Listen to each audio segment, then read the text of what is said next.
Friends నేను నజీర్ మీరు చూస్తున్నారు టెక్ రిపోర్ట్ ఛానల్. ఫ్రెండ్స్ ఈరోజు వీడియోలో వచ్చేసి మనం రెడ్మీ నోట్ 13 సిరీస్ అయితే రీసెంట్గా అయితే లాంచ్ అయింది కదా. ఈ 3 మొబైల్స్ని అయితే నేనైతే టెస్ట్ చేస్తున్నాను. నేనే కాదు మన టీం వాళ్ళు కూడా ఈచ్ అండ్ ఎవరీ డిపార్ట్మెంట్లో టెస్ట్ చేస్తున్నారు. ఒక మొబైల్ టెస్ట్ చేయాలంటే ఇక నేను ఈ మంత్లో ఈ లాంచ్ అయిన మొబైల్స్లో 1 లేదా 2 మొబైల్స్ మాత్రం రివ్యూ చేయగలను. సో దట్ నేను స్ప్లిట్ చేశాను మా టీం వాళ్ళకి ఇచ్చి, మా టీం వాళ్ళు వీటిని టెస్ట్ చేస్తుంటారు. సో నేను సర్టెన్ టెస్ట్లు చేసి కెమెరా నేను దగ్గరుండి పరిశీలించి ఇవన్నీ చేశాక మాత్రమే రివ్యూస్ అయితే ప్రొడ్యూస్ చేస్తున్నాను. మీకు అనిపించవచ్చు ఇక నుంచి రివ్యూస్ చాలా ఫాస్ట్గా వస్తాయి, ఎందుకంటే దీనికి సపరేట్గా టెస్టింగ్కి టీమ్ అయితే ఉంటుంది, అదైతే గుర్తుపెట్టుకోండి. సో ఫస్ట్లీ మనం మాట్లాడుకోవాల్సింది ఈ 3 మొబైల్లో ఈరోజు వచ్చేసి మనం రెడ్మీ నోట్ 13 ప్రో యొక్క రివ్యూ అయితే చూద్దాం. ఈ మొబైల్ యొక్క క్లియర్ రివ్యూ అనేది మీతో ఈ వీడియోలో షేర్ చేసుకుంటాను. నేను ఈ మొబైల్ మీరు పర్చేస్ చేయొచ్చా లేదా అనేది, అండ్ ప్రో ప్లస్ కూడా వెరీ సూన్ వస్తుంది. ఆ తర్వాతకి మీకు రెడ్మీ నోట్ 13 అయితే వస్తుంది అనమాట. సో ఫస్ట్లీ ప్రో మొబైల్ యొక్క రివ్యూ గురించి మాట్లాడుకుంటే, ఫస్ట్లీ మనం డిజైన్ గురించి మాట్లాడుకుంటే మీరు చూడొచ్చు మొబైల్ అనేది మోస్ట్లీ వీళ్ళు ఈ సిరీస్లో వచ్చే మొబైల్స్ అన్ని కెమెరా మాడ్యూల్ అనేది సిమిలర్గా తీసుకొచ్చారు. బట్ చూడడానికి ఇది పర్సనల్ పర్స్పెక్టివ్, డిజైన్ లుక్ ఎలా ఉందనేది మీ ఇష్టం. బట్ కాకపోతే ఇక్కడ మనకి ఈ పర్పుల్ కలర్ ఏదైతే ఉందో బ్లాక్స్గా కెమెరాలో మీరు చూసినట్టయితే బ్లాక్స్గా డిఫరెంట్ టైప్ ఆఫ్ కలర్స్ ఇచ్చారు. అండ్ బ్యాక్ సైడ్ మీకు చూడడానికి గ్లాసీ ఫినిష్ మీకు పర్పుల్ కలర్లో ఉంటుంది. చూడడానికి మాత్రం కొంచెం అట్రాక్టివ్గానే ఉంటుంది. స్క్వేర్ టైప్లో ఫ్రేమ్ ఉంటుంది మీకు. ఇప్పుడు అన్ని మొబైల్స్ అలానే వస్తున్నాయి. అండ్ ఫ్రంట్ కూడా మీరు బెజల్స్ చూసినట్లయితే వెరీ స్లిమ్ బెజల్స్ అయితే ఉంటాయి. ఇది ఒక మంచి విషయం. నారో బెజల్స్, 4 సైడ్స్ కూడా ఈవెన్ బెజల్స్ అయితే మీకు ఈ మొబైల్లో చూడడానికి ఉంటుంది. డిజైన్లో భాగంగా నాకు బాగా నచ్చింది ఇదే పంచ్ హోల్ కెమెరాతో వస్తుంది. చూడడానికి మాత్రం మొబైల్ ఖచ్చితంగా అట్రాక్టివ్గా ఉంటుంది. అండ్ ఇక ఆ తర్వాతకి కేస్ వేసి చూసినట్లయితే వీళ్ళు ప్రొవైడ్ చేసిన కేస్ తోటి మీకు బ్లాక్ కేస్ అయితే ప్రొవైడ్ చేస్తారు. లుక్ అనేది అంత గ్రేట్గా అయితే ఉండదు, but it's personal perspective. Transparent కేస్తో కంపేర్ చేస్తే ఇది బెటర్ అని చెప్పుకోవాలి. ఎందుకు అంటే డ్యూరబిలిటీ. అది మనకి ట్రాన్స్పరెంట్ కేస్ సమ్ డేస్ తర్వాత మీకు హీట్ డిసిపేషన్ వల్ల ఆ హీట్ని అబ్జార్బ్ చేసుకొని మనకి కొంచెం అది ఎల్లో టింట్లోకి అవుతుంది. ఫోన్ ఓల్డర్గా అనిపిస్తుంది, బట్ బ్లాక్ అలా అయితే అనిపించదు. బట్ బ్లాక్ కేస్ క్వాలిటీ కూడా డీసెంట్ ఎనఫ్ అని చెప్పుకోవచ్చు. మరీ అంత దారుణంగా లేదు, అద్భుతంగా కూడా లేదు. అండ్ బిల్డ్ క్వాలిటీ విషయానికి వస్తే మాత్రం బ్లాక్ సైడ్ మనకి గ్లాస్ బ్యాక్తో వస్తుంది. ఫ్రేమ్ అంతా కూడా మనకి పాలికార్బనేట్ యూజ్ చేస్తారు. దో బటన్స్ కూడా మీకు పాలికార్బనేటే. సో టాక్టైల్ ఫీలింగ్ అనేది పర్లేదు ఉంటుంది, ప్లాస్టిక్గా మీకు క్లియర్గా అర్థమవుతుంది. అండ్ ఫ్రంట్ వచ్చేసి మీకు కార్నింగ్ గొరిల్లా గ్లాస్ విక్టస్ అయితే యూజ్ చేస్తారు, which is very good thing. So బడ్జెట్లో వచ్చే మొబైల్స్లో కూడా ఇప్పుడు మనకి కార్నింగ్ గొరిల్లా గ్లాస్ విక్టస్ ప్రొటెక్షన్తో అయితే తీసుకొస్తున్నారు. అదొక మంచి విషయం. మేజర్ కంప్లైంట్స్ అయితే మనకి బిల్డ్ క్వాలిటీలో కానీ డిజైన్లో కానీ లేదు. సో అంత బ్యాక్ ప్యానల్ కూడా మీకు బాగానే ఉంటుంది. కావాలని ఎరగొట్టాలంటే ఏ మొబైల్ అయినా ఇరిగిపోతుంది, బట్ యాజ్ ఆఫ్ నో అయితే నాకు బిల్డ్ క్వాలిటీలో ఎటువంటి ఇష్యూ అయితే అనిపించలేదు. అండ్ ఇక ఫిజికల్ ఓవర్ చూసినట్లయితే బాటంలో మనకు వచ్చేసి సిమ్ ట్రే అయితే ఉంటుంది అన్నమాట. 2 నానో సిమ్స్ యూజ్ చేయొచ్చు. ప్రైమరీ మైక్రోఫోన్ ఉంటుంది, అండ్ అలానే మనకి టైప్ సి పోర్ట్ ఉంటుంది, అండ్ స్పీకర్ అయితే ఉంటుంది. స్పీకర్ మీకు టాప్లో కూడా ఉంటుంది. దట్ మీన్స్ ఇది మీకు డ్యూయల్ స్టీరియో స్పీకర్స్తో వస్తుంది. Dolby Atmos sound technology. ఒకసారి ఆడియో క్వాలిటీ ఇక్కడ వినండి.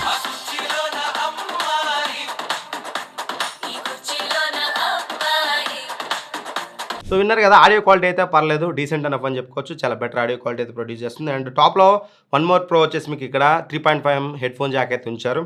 చాలామందికి కూడా కొంతమంది ఉంటారు స్టిల్ ఇప్పటికీ. అఫ్కోర్స్ TWS మంచి టెక్నాలజీతో వచ్చాయి, మంచి ఆడియో క్వాలిటీతో వచ్చాయి, బట్ స్టిల్ 3.5 హెడ్ ఫోన్ జాక్కి ఫ్యాన్స్ అయితే ఉంటారు. ఉన్న వాళ్ళకి ఇది ఒక ప్రో అనేది చెప్పుకోవచ్చు.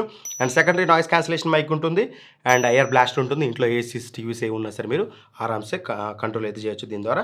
Right side volume up and down button ఉంటుంది, అండ్ అలానే మనకి పవర్ బటన్ అయితే ఉంటుంది. సో ఫింగర్ ప్రింట్ సెన్సార్ ఈసారి పవర్ బటన్లో కాకుండా మనకి in display finger print censor అయితే తీసుకొచ్చారు.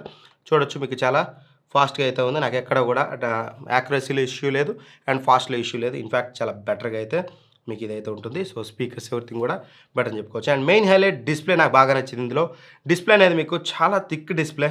వీళ్ళు చెప్పేది 6.67 ఇంచెస్ 1.5K రిజల్యూషన్తో వస్తున్న 120 హెర్ట్జ్ రిఫ్రెష్ రేట్తో వస్తున్న డిస్ప్లే అనమాట ఇది వచ్చేసి POLED డిస్ప్లే. అంటే డిస్ప్లే టెక్నాలజీ అనేది మీకు ప్లాస్టిక్తో బిల్డ్ చేస్తారు. Of course it's nothing but AMOLED అనేది చెప్పుకోవచ్చు. బట్ కాకపోతే the way of manufacture different ఉంటుంది, కానీ బట్ మీకు ఇది బెటర్ ఆల్మోస్ట్ ఆల్ సేమ్ మీకు డిస్ప్లే క్వాలిటీ అయితే ఉంటుంది. ఇన్ఫ్యాక్ట్ నాకు డిస్ప్లే క్వాలిటీ ఇందులో చాలా బెటర్గా అయితే నచ్చింది. సో ఇందులో వచ్చేసి మీకు పీక్ బ్రైట్నెస్ అనేది 1800 నిట్స్ అయితే ఉంటుంది. నాకు ఇండోర్లో ఇష్యూ లేదు, అండ్ అవుట్డోర్లో కూడా యూజ్ చేశాను. అవుట్డోర్లో కూడా మీకు ఎటువంటి ఇష్యూ అయితే ఉండదు. అండ్ డాల్బీ విజన్ సపోర్ట్ ఉంటుంది, HDR సపోర్ట్ ఉంటుంది, అండ్ వైడ్ వన్ L1తో వస్తుంది. కాబట్టి మీరు నెట్ఫ్లిక్స్లో కానీ అమెజాన్ ప్రైమ్లో కానీ మీరు HD క్వాలిటీలో వీడియోస్ అయితే చూడొచ్చు. సో ఓవరాల్గా డిస్ప్లే కలర్స్ అయితే చాలా బాగున్నాయి, పంచీర్గా ఉన్నాయి. ఇక్కడ మీరు స్క్రీన్ మీద చూడొచ్చు. మీకు చూడడానికి అట్రాక్టివ్గా ఉంటుంది డిస్ప్లే అనేది. ఖచ్చితంగా డే టు డే యూసేజ్లో మీకు ఎక్కడ కూడా డిస్ప్లే అనేది ప్రాబ్లంగా అయితే అనిపించింది. ఇన్ఫ్యాక్ట్ చాలా బెటర్ ఫీలింగ్ అయితే మీకు కలుగుతుంది. అండ్ ఇక ఆ తర్వాతకి పర్ఫార్మెన్స్ ఇందులో మనకి స్నాప్డ్రాగన్ 7S Gen 2 అయితే వస్తుందన్నమాట. ఎక్కువగా థింక్ చేయకండి 7S Gen 2 అంటే 7+ Gen 2 అట్లా మీరు ఎక్కువ పర్ఫార్మెన్స్ అయితే థింక్ చేయకండి ఆ పేరు వినగానే. ఇట్స్ ఆల్మోస్ట్ ఆల్ 778 లేదా కొంచెం బెటర్ పర్ఫార్మెన్స్ అయితే ఉంటుంది. బట్ స్టిల్ ఈ ప్రైస్ రేంజ్లో వేరే అన్ని కన్సిడర్ చేసి బెటరా కాదనేది మనం ఫర్దర్గా మాట్లాడదాం. కొత్త ప్రాసెసర్ ఇది, పర్ఫార్మెన్స్ ఎలా ఉందనేది డీటెయిల్గా మీకు ఎక్స్ప్లెయిన్ చేస్తాను. 2.4 GHz వరకు అయితే మీకు క్లాక్ అయి ఉంటుందన్నమాట ఈ ప్రాసెసర్ అనేది మీకు. అండ్ మెయిన్గా పర్ఫార్మెన్స్ గురించి మాట్లాడుకుంటే BGMI మీకు HDR ఎక్స్ట్రీమ్లో హ్యాండిల్ చేస్తుంది. బట్ కాకపోతే HDR ఎక్స్ట్రీమ్లో మీరు ప్లే చేసేటప్పుడు మీకు ఫ్రేమ్ డ్రాప్స్ అయితే క్లియర్గా అయితే అబ్జర్వ్ చేస్తారు. కొన్నిసార్లు ఫ్రేమ్ డ్రాప్స్ ఉంటుంది, బట్ మేజర్ ల్యాక్స్ అయితే అబ్జర్వ్ చేయలేదు. అండ్ అలానే స్మూత్ 90 FPSలో మీరు ఆరామ్సే ప్లే చేసుకోవచ్చు, మీకు ఎటువంటి ఇష్యూ ఉండదు. సో మరీ తోప్ గేమింగ్ ప్రాసెసర్ అని చెప్పలేను. There is a options. ఇక ఈ బడ్జెట్లో మీకు వేరే బెటర్ ఆప్షన్స్ ఉన్నాయి. లైక్ పోకో X6 Pro 8200 అల్ట్రాతో వస్తుంది. అది ఒక ఫ్లాగ్షిప్ రేంజ్ పర్ఫార్మెన్స్ అనేది మీకు అందులో దొరుకుతుంది. బట్ ఇందులో ఆ రేంజ్ పర్ఫార్మెన్స్ అయితే ఉండదు. మీరు కోర్ గేమర్ అనుకుంటే మాత్రం దెన్ అంత పెద్ద బెటర్ ఆప్షన్ అయితే కాదు. బట్ స్టిల్ ఇందులో మీరు గేమ్స్ ఆడుకోవచ్చు, చాలా బెటర్ ఎక్స్పీరియన్స్ అయితే ఉంటుంది. అది కూడా మీరు గుర్తుపెట్టుకోండి. ఆ తర్వాతకి యాంటిట్యూ బెంచ్ మార్క్ కనుక మనం చూసినట్లయితే 5,54,000 చేంజ్ అయితే వచ్చింది. అండ్ CPU థ్రోటిల్ టెస్ట్ చేసి అయితే చూశాను. CPU థ్రోటిల్ అయితే ఎక్కువగా మేజర్గా అయితే అవ్వట్లేదు. 80% అయితే మీకు బాగానే ఉంటుంది. మోస్ట్లీ మీకు గ్రీన్ లైన్లో ఉంటుంది. CPU థ్రోట్లింగ్ టెస్ట్లో కూడా నాకు పర్ఫార్మెన్స్ డౌన్ అయితే అవ్వలేదు, which is a great thing. And RAM management విషయానికి వస్తే మాత్రం BGMI మెమరీలో ఉందనుకోండి, మీకు 6 to 7 యాప్స్ అయితే మెమరీలో ఉంటాయి, లేదా అంతకంటే తక్కువే ఉంటాయి. లేదు BGMI లేకపోతే మాత్రం మీకు ఎక్కువ యాప్స్ అనేది మీకు మెమరీలో ఉంటుంది. సింపుల్ థింగ్ కదా, ఎక్కువగా గేమ్ అనేది హై ఎండ్ గేమ్ అనేది మీకు ఉన్నప్పుడు అది మెమరీని ఎక్కువగా ఆక్యుపై చేస్తుంది. కాబట్టి వేరే యాప్స్కి మీకు మెమరీ అనేది ఉండదు. బట్ స్టిల్ ఒక డే టు డే యూజర్కి ఖచ్చితంగా చాలా బెటర్ అని చెప్పుకోవచ్చు. మరి ఇష్యూ అయితే కాదు. రీసెంట్గా మనం చూసిన మొబైల్స్ అయితే చాలా అగ్రెసివ్గా ఉన్నాయి. ర్యామ్ అనేది 3 యాప్స్ కంటే 4th యాప్ లోడ్ చేస్తే మనకి లోడ్ అయ్యేది అనమాట. బట్ స్టిల్ ఇందులో నాకు అటువంటి మేజర్ ఇష్యూ నా పర్టికులర్ ఈ మొబైల్ అయితే అనిపించలేదు. BGMI ఉన్నప్పుడు తక్కువ యాప్స్ ఉంటుంది, అది లేకపోతే మీకు ఆరామ్సే ఉంటుంది. ర్యామ్ మేనేజ్మెంట్లో కూడా నాకు మేజర్ ఇష్యూ అయితే అనిపించలేదు. బట్ స్టిల్ వన్ థింగ్ అయితే చెప్పగలను, గేమింగ్ ఈజ్ హైయెస్ట్ ప్రయారిటీ అనుకుంటే మాత్రం అంత తగ్గ పర్ఫార్మెన్స్ అయితే మీకు ఉండదు. డే టు డే యూసేజ్లో మీకు ఎటువంటి ల్యాగ్స్ కానీ జిట్రీనెస్ కానీ బేసిక్ యూసేజ్లో అయితే నాకు అనిపించలేదు. ఒక్క థింగ్ ఏంటంటే యాప్స్ ఓపెన్ చేసి క్లోజ్ చేసేటప్పుడు 2 or 3 టైమ్స్ నేను అబ్జర్వ్ చేశాను. అది minor frame drop. But most of the time నాకు అదైతే కనిపించలేదు. అదైతే గుర్తుపెట్టుకోండి. Very rare, once in while flagship మొబైల్స్లో కూడా జరుగుతుంది. బట్ నాకు కూడా ఇందులో అయితే అలా అయితే కనిపించలేదని చెప్పడానికి అయితే లేదు.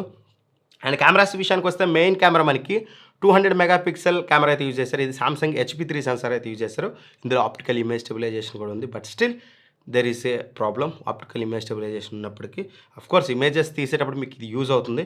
బట్ వీడియోగ్రఫీలో ఎంతవరకు క్యాప్ చేస్తారు అనేది మాట్లాడుకుందాం. సెకండ్ సెన్సార్ వచ్చేసి మనకి వైడ్ యాంగిల్ సెన్సార్ 8 మెగాపిక్సెల్ అయితే యూజ్ చేస్తారు. అన్ని ఫోన్లో అదే వస్తుంది. 2 MP పనికి మాలిన సెన్సార్, దాని గురించి మనం మాట్లాడుకోవద్దు. ఫ్రంట్ వచ్చేసి 16 MP సెల్ఫీ కెమెరాతో మాట్లాడారు కాదు.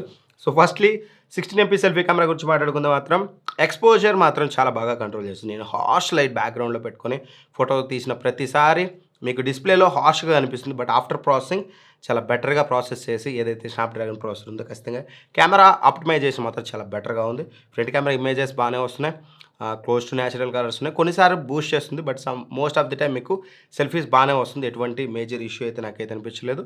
మీరు ఆరామ్సే 1080pలో మీరు వీడియోస్ అయితే రికార్డ్ చేసుకోవచ్చు. అండ్ ఇక రేర్ కెమెరా విషయానికి వస్తే మాత్రం మెయిన్గా మనకి మెయిన్ సెన్సార్ నుంచి మీరు ఏదైతే 200 మెగాపిక్సెల్ సెన్సార్ ఉందో డీటెయిల్స్ అనేది చాలా అంటే చాలా డీటెయిల్గా క్యాప్చర్ చేస్తుంది. In fact Redmi Note 13 Pro Plus కంటే కూడా మీకు వెరీ సూన్ Pro Plus రివ్యూలో మీకు రివీల్ చేస్తాను, లేదంటే ఇదే వీడియోలో వీలైతే మీకు 2 ఇమేజెస్ సైడ్ బై సైడ్ పెడతాను. Pro Plusలో మీకు ఈచ్ అండ్ ఎవ్రీ ఇమేజెస్లో ఎడ్జెస్ దగ్గర ఒక ఫాగీనెస్ లాగా ఒక బ్లర్గా వస్తుంది. అండ్ డీటెయిల్స్ కూడా Redmi Note 13 Pro Plus కంటే Redmi Note 13 బెటర్గా డీటెయిల్స్ వస్తుంది. Each and every image, any image మీరు తీసుకోండి ఖచ్చితంగా ఆ డిఫరెన్స్ నోటీస్ చేస్తారు. అండ్ వన్ మోర్ థింగ్ నాకు బాగా నచ్చింది, కలర్స్ విషయానికి వస్తే ఇది కూడా మరీ క్లోజ్ టు న్యాచురల్ ఏం కాదు, but compare to Pro Plus somewhat better colours వస్తున్నాయి. Pro Plusలో మీకు ప్రతి పిక్చర్ వార్మ్ టింట్ వస్తుంది, బూస్టెడ్ కలర్స్ వస్తుంది. బట్ ఇందులో మీకు డీటెయిల్స్తో పాటు గుడ్ కలర్స్ అండ్ అవసరమైనప్పుడు మీకు బూస్ట్ చేస్తుంది. మోస్ట్ ఆఫ్ ది టైంలో కొంచెం బెటర్గానే వస్తుంది. సిచ్యువేషన్ టు సిచ్యువేషన్ మారుతుంది. కెమెరా రివ్యూ చేసినప్పుడు ఎవరైనా సరే ఎనీబాడీ గుర్తుంచుకోవాల్సింది ఏంటంటే ఒక సిచ్యువేషన్లో కెమెరా ఒక తీరుగా రియాక్ట్ అవుతుంది, ఇంకో సిచ్యువేషన్లో ఇంకో తీరుగా రియాక్ట్ అవుతుంది. సేమ్ ఫోటోని మనం కొంచెం వెదర్ చేంజ్ అయ్యే కొద్దీ కొన్నిసార్లు బూస్ట్ చేస్తుంది, కొన్నిసార్లు న్యాచురల్‌గా వస్తుంది. సో దట్ నాకైతే నేను అబ్జర్వ్ చేసింది అదే. కొన్నిసార్లు న్యాచురల్‌గా వస్తుంది, కొన్నిసార్లు బూస్ట్ చేస్తుంది. బట్ ఎక్కువగా ప్రో ప్లస్ అంతైతే నాకు కెమెరా అయితే బూస్ట్ చేయట్లేదు కలర్స్ అనేది. అండ్ ఇక ఆ తర్వాతకి మెయిన్‌గా లో లైట్ కెమెరాస్ విషయానికొస్తే మాత్రం మీకు ప్రో ప్లస్‌లో కొంచెం బెటర్‌గా ఉంది. ప్రోలో కొంచెం పర్లేదు, బానే ప్రాసెస్ చేస్తుందని చెప్పుకోవచ్చు. ఇంకాస్త బెటర్ ఇంప్రూవ్ అయితే చేయొచ్చు. అండ్ ఎక్స్‌పోజర్ విషయానికొస్తే మాత్రం ఎక్స్‌పోజర్ కూడా చాలా బెటర్‌గా ఉంటుంది. ఎక్స్‌పోజర్ గానీ, డైనమిక్ రేంజ్ గానీ మీకు ఫోటోస్‌లో ఎక్కడ ఇష్యూ అయితే ఉండదు. ఇన్‌ఫాక్ట్ చాలా బెటర్‌గా అయితే ఉంది. ఫోర్‌గ్రౌండ్ గానీ, లేకపోతే మీకు బ్యాక్‌గ్రౌండ్‌లో ఉన్నది ప్రతీది కూడా ఎక్స్‌పోజర్ కంట్రోల్ అనేది చాలా బెటర్‌గా అయితే ఉంది. అండ్ మీరు మామూలుగా జూమ్ చేసి తీసేటప్పుడు కూడా ఫోటోస్ అనేది మీకు సమ్‌వాట్ బెటర్‌గా వస్తాయి. అండ్ వీడియోగ్రఫీ విషయానికొస్తే మాత్రం ఆప్టికల్ ఇమేజ్ స్టెబిలైజేషన్ ఉంది. బట్ కాకపోతే మీరు కేవలం 1080pలో మాత్రం మీకు ఓఐఎస్ ఉంటుంది. అదే మీరు 4Kలో వీడియో రికార్డ్ చేస్తే మాత్రం మీకు ఈఐఎస్ ఉంటుంది.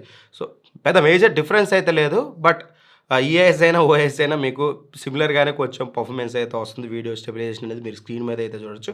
మేజర్ హ్యూజ్ అనేది అయితే మీకు అక్కడ చూడడానికి ఉండదు. బట్ స్టిల్ ఓఐఎస్ అనేది 4Kలో కూడా ఇవ్వాల్సిందే. అండ్ వీడియోస్ గురించి మాట్లాడుకుంటే మాత్రం వీడియోస్ తీసేటప్పుడు focus hunting each and every mobile, చాలా మొబైల్స్ నేను చూసాను, నడుస్తుంటే మీకు ఫోకస్ హంట్ అవుతున్నట్టుగా అనిపిస్తూ ఉంటుంది. సో అది స్టిల్ ఈ మొబైల్‌లో కూడా నేనైతే అబ్జర్వ్ చేశాను. అండ్ ఇక స్లో మోషన్ వీడియోస్ రికార్డ్ చేసుకోవచ్చు. మీరు ఇక్కడ స్క్రీన్ మీద చూపిస్తాను చూడొచ్చు. అండ్ ఓవరాల్‌గా మాత్రం కెమెరాస్ గురించి మాట్లాడుకుంటే మాత్రం కంపేర్ టు ప్రో ప్లస్, ఖచ్చితంగా ప్రో ప్లస్‌తో కంపేర్ చేస్తే ప్రో కెమెరాస్ చాలా బెటర్‌గా ఉన్నాయి. ఈ బడ్జెట్ ప్రైస్ రేంజ్‌లో ఖచ్చితంగా యాక్సెప్టబుల్ అని చెప్పుకోవచ్చు. నాట్ ది బెస్ట్ అని చెప్పను. బట్ డీటెయిల్స్ విషయంలో మాత్రం షామీ బాగా వర్క్ చేసింది. నాకు అర్థమైంది ఏంటంటే సేమ్ సెన్సార్స్ ఇంచుమించాను. ఎందుకంటే ఇందులో మీకు వచ్చేసి ప్రాసెసింగ్ అనేది అంత బెటర్‌గా లేదు. బట్ ఇందులో మీకు ప్రాసెసింగ్ అనేది చాలా బెటర్‌గా ఉంది. స్నాప్‌డ్రాగన్ 7 Gen 2 అనేది ఇమేజ్ ప్రాసెసింగ్ అనేది చాలా బెటర్ ఉందని అయితే నాకు ఇనీషియల్‌గా అయితే అనిపించింది. ఖచ్చితంగా కెమెరాస్ మాత్రం పెద్ద కానైతే లేదు కానీ ఖచ్చితంగా డీసెంట్ కెమెరాస్ అయితే మనకి ఈ బడ్జెట్‌లో ప్రొవైడ్ చేశారు. అండ్ బ్యాటరీ విషయానికి వస్తే మాత్రం 5160 mAh బ్యాటరీ వస్తుంది. 67 వాట్ ఫాస్ట్ ఛార్జర్ మనకి బాక్స్‌లో ఇంక్లూడ్ చేశారు. సో ఆ ఛార్జర్‌ని కనుక మీరు యూజ్ చేసి ఛార్జ్ చేస్తే నాకు అరౌండ్ 45 మినిట్స్ అయితే పట్టింది. అండ్ అలానే బ్యాకప్ విషయానికి వస్తే మాత్రం ఇక్కడ మేము వేరియస్ సిచ్యువేషన్‌లో టెస్ట్ చేసాం. ఫస్ట్‌లీ మేము బీజీఎంఐ 1 అవర్ ఆడితే మాకు 17% డ్రాప్ అయింది. ఓటీటీ మూవీకి 8% డ్రాప్ అయింది అమెజాన్ ప్రైమ్‌లో. అండ్ యూట్యూబ్‌లో వచ్చేసి 4K వీడియోస్ ప్లే చేస్తే మనకి 5% 1 అవర్‌కి. 4K వీడియో రికార్డ్ చేస్తే మనకి 12% వరకు అయితే డ్రాప్ అయింది. అండ్ అలానే మనకి ఇన్‌స్టా రీల్స్ కనుక ప్లే చేస్తూ చూసినట్లయితే 1 అవర్ మనకి 9% అయితే డ్రాప్ అయింది. ఓవరాల్‌గా ఖచ్చితంగా బ్యాటరీ బ్యాకప్ కూడా ఈజీగా 1 to 1.5 డే వస్తుంది మీకు. ఎటువంటి ఇష్యూ అయితే మీకు బ్యాటరీ బ్యాకప్‌లో ఉండదు. అండ్ ఇక ఆ తర్వాతకి మనం మాట్లాడుకోవాల్సింది యూఐ, యూజర్ ఇంటర్ఫేస్. యూజువల్‌గా వీళ్ళు బాగా హైప్ తీసుకొచ్చింది హైపర్ ఓఎస్ తోటి. బట్ ఇందులో మీకు హైపర్ ఓఎస్‌తో రాదు.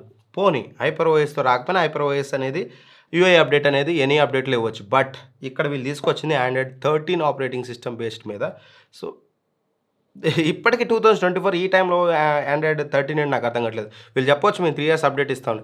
ఆ 3 ఇయర్స్ ఇచ్చేదేదో ఆండ్రాయిడ్ 14 ఇస్తే మనకి 17 వరకు అప్డేట్స్ వస్తాయి కదా!